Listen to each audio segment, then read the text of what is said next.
Assalamualaikum warahmatullahi wabarakatuh. Sampai jumpa kembali di pertemuan kelima mata kuliah manajemen organisasi dan kelembagaan Islam 2. Dan saya Dian Ade Perdana SOCMM selaku dosen pengampu akan membawakan materi terkait konsep kepemimpinan.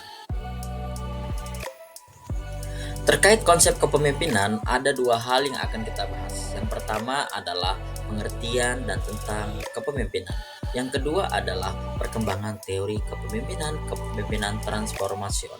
Silahkan diikuti secara seksama. Apa itu kepemimpinan? Nah, di sini ada tiga teori: Ham, Hill and Kunz, Roach and Behling, dan yang ketiga adalah Jacob and Jekis. Artinya, kepemimpinan merupakan proses untuk mempengaruhi yang dilakukan oleh pemimpin kepada anggota-anggotanya dalam organisasi yang nantinya untuk mencapai tujuan bersama sesuai sasaran yang diinginkan. Perkembangan teori kepemimpinan transformasional. Nah, Weber menyampaikan bahwa otoritas para pemimpin karismatik bergantung pada kualitas luar biasa yang mereka miliki yang membuat mereka menonjol daripada yang lain, biasanya di masa krisis sehingga mereka mempengaruhi orang lain.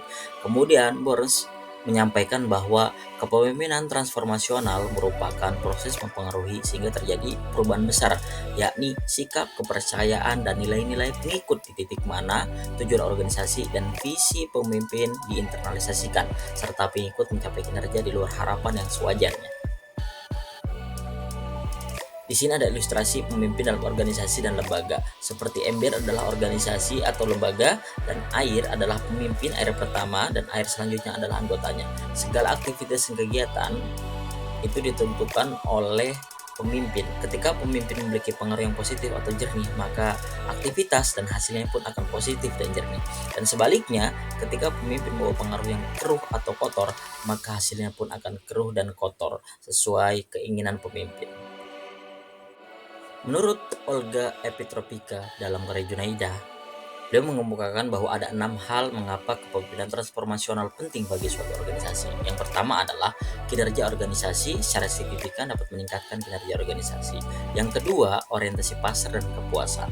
Secara positif dikoneksikan dengan orientasi pemasaran jangka panjang dan kepuasan pelanggan. Yang ketiga, komitmen dapat membangkitkan komitmen para anggota terhadap organisasi. Yang keempat, kepercayaan dapat meningkatkan kepercayaan pekerja dalam manajemen dan perilaku keseharian organisasi. Yang kelima, kepuasan kerja dapat meningkatkan kepuasan kerja melalui pekerjaan dan pemimpin. Yang terakhir, yang keenam adalah kesejahteraan. Kesejahteraan ini yakni mengurangi stres para pekerja dan meningkatkan kesejahteraan pekerja.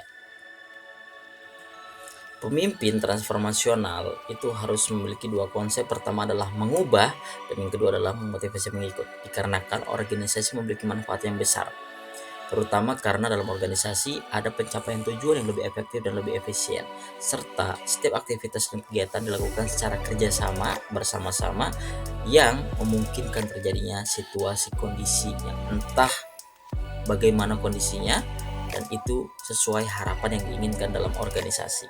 Nah, ada 3 hal di dalam mengubah dan memotivasi pengikut. Yang pertama adalah sadar tugas. Pemimpin harus membuat anggota menyadari pentingnya hasil tugas atau test outcomes. Bagaimana hasilnya itu harus diperhatikan. Yang kedua adalah kepentingan. Pemimpin harus dapat memujuk mereka untuk melebihi kepentingan pribadi mereka demi organisasi atau tim. Yang ketiga adalah kebutuhan. Pemimpin harus mengaktifkan kebutuhan para anggotanya pada tingkat yang lebih tinggi, bahkan melebihi kepentingan dalam organisasi. Karena apa? Daya saing tersebut akan memiliki daya jual tersendiri bagi organisasi. Baik, untuk selanjutnya di sini ada tugas terkait mata kuliah manajemen organisasi dan kelembagaan Islam 2. Silahkan scan barcode yang tersedia, dan yang kedua silahkan review artikel jurnal mengenai kepemimpinan. Baik, terima kasih pertemuan hari ini. Semoga kalian sehat selalu dan tetap semangat untuk belajar. Jika ada pertanyaan atau hal yang ingin ditanyakan, silahkan disampaikan. Terima kasih banyak.